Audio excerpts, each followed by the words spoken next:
Bismillahirrahmanirrahim. Assalamualaikum warahmatullahi wabarakatuh. Perkenalkan, nama saya Retno Wulandari. Saya dari Prodi Administrasi Publik Universitas Aisyah Yogyakarta. Di sini saya akan memberikan argumentasi saya, pendapat serta pengetahuan saya dari materi yang sudah saya pelajari mengenai sains dan teknologi Islam. Baik, yang pertama-tama adalah ilmu pengetahuan yang khusus membahas mengenai sejarah, struktur, dan cara kerja alam semesta adalah kosmologi. Manusia sebelum berpikir lebih modern mengenai alam semesta bermula berpegang teguh pada pandangan mistik kuno. Pandangan ini berawal di Babilonia dan Mesopotamia. Pada masanya, alam semesta atau universe dianggap sebagai box dan bumi Earth terletak di bawahnya. Sedangkan gunung dianggap sebagai penyangga yang terletak di setiap penjuru alam semesta. Tak lama kemudian, perkembangan pengetahuan kosmologi berkembang pesat setelah jatuh ke tangan filosof. Sebelum itu, sains dan filsafat diperkirakan berkembang secara bersamaan setelah ditemukannya seni menulis oleh Mesir kuno pada tahun 4000 sebelum Masehi. Dan tak lama kemudian disusul oleh Mesopotamia.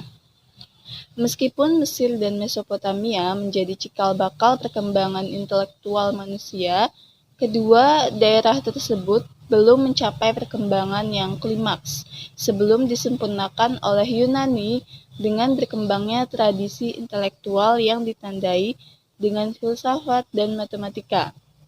Islam dengan ajarannya yang terbuka untuk menyerap ilmu-ilmu Yunani dan bangsa timur lain membuatnya kaya akan cara pandang terhadap alam semesta. Poros usaha saintifik tidak lepas dari paradigma ketuhanan sebagai pandangan sejatinya dan gradasi unitas sebagai konsep pokok ketuhanannya.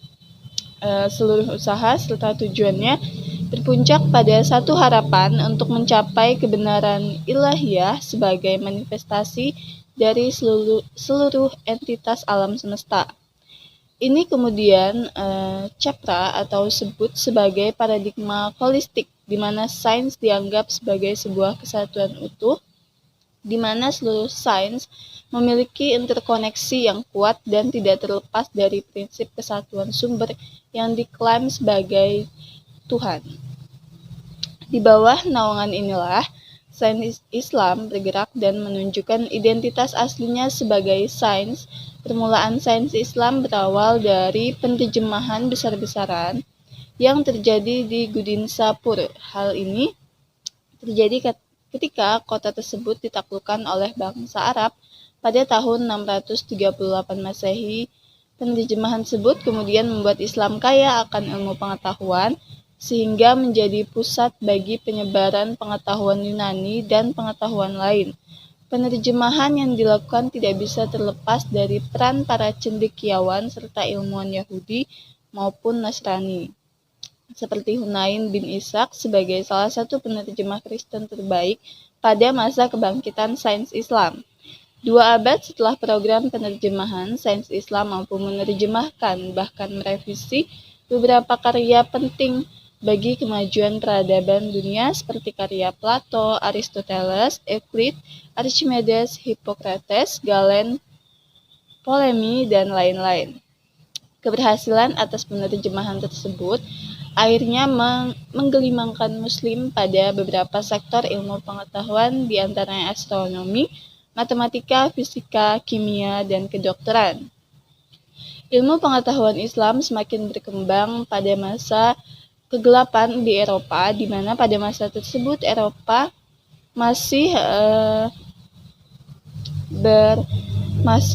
terlalu fokus terhadap agama, dan Islam mulai mengembangkan banyak ilmu pengetahuan. Pada masa di mana Eropa mengalami kondisi yang cukup terpuruk, ilmuwan Islam berkembang semakin banyak di tanah Arab dan lainnya. Dilansir dari The Guardian, pada masa kegelapan di Eropa abad pertengahan, Muslim membuat kemajuan ilmiah luar biasa di dunianya. Orang-orang jenius di Baghdad, Kairo, Damaskus, dan Cordoba melakukan percobaan ilmiah dari Mesir kuno, Mesopotamia, Persia, Yunani, India, dan Cina. Mereka mengembangkan apa yang kita sebut sains modern. Disiplin ilmu baru mulai muncul seperti aljabar, trigonometri, dan kimia. Selain itu, ada kemajuan besar dalam bidang kedokteran, astronomi, teknik, dan pertanian.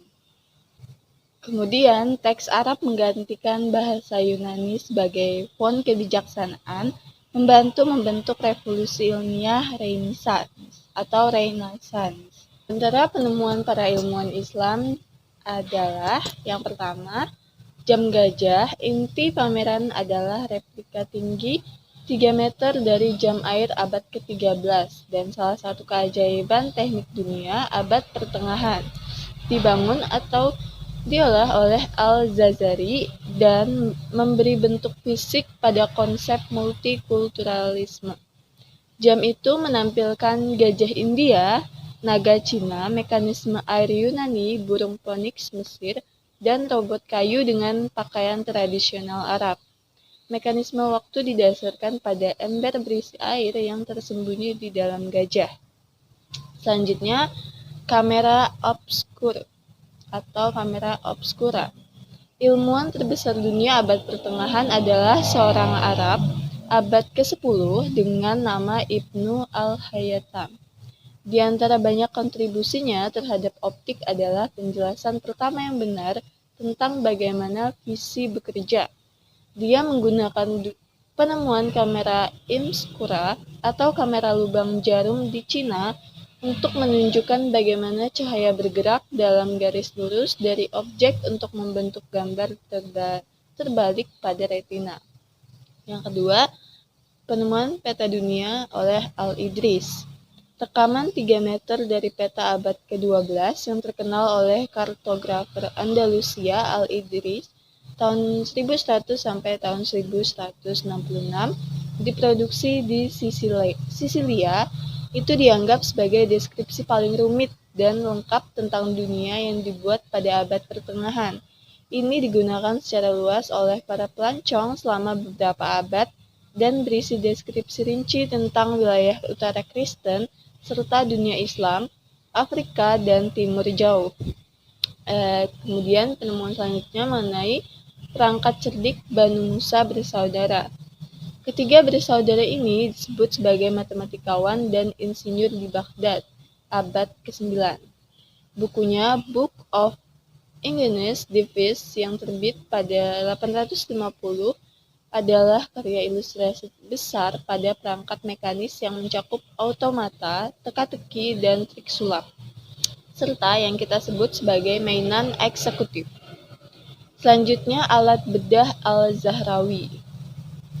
Jadi, rangkaian perangkat aneh dan indah ini menunjukkan jenis instrumen yang digunakan oleh ahli bedah abad ke-10 Al-Zahrawi yang berlatih di Cordoba.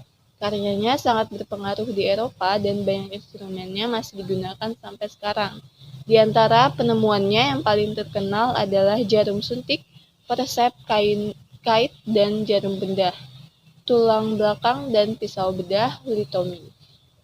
Yang keenam, alat terbang Ibnu Firnas. Abbas Ibnu Firnas adalah penemu abad ke-9 yang legendaris dan Da Vinci dari dunia Islam. Dia dihormati di perangko Arab, salah satu kawah di bulan dinamai dengan namanya. Usahanya terkenal dalam penerbangan terkontrol saat berusia 65 tahun. Dia membangun glider yang tidak rata dan meluncurkan dirinya dari sisi gunung. Beberapa akun mengklaim dia tetap berada di udara selama beberapa menit sebelum mendarat dengan parah dan menghancurkan punggungnya. Kemudian Jim Al-Khalili adalah seorang penulis dan penyiar. Dia adalah seorang profesor fisika dan keterlibatan publik dalam sains di Universitas Surrey. Itu tadi merupakan salah satu penemuan-penemuan terbesar dalam Islam yang menjadi dasar dari penemuan di dunia modern saat ini. Mungkin itu saja yang dapat saya sampaikan. Terima kasih atas perhatiannya. Wassalamualaikum warahmatullahi wabarakatuh.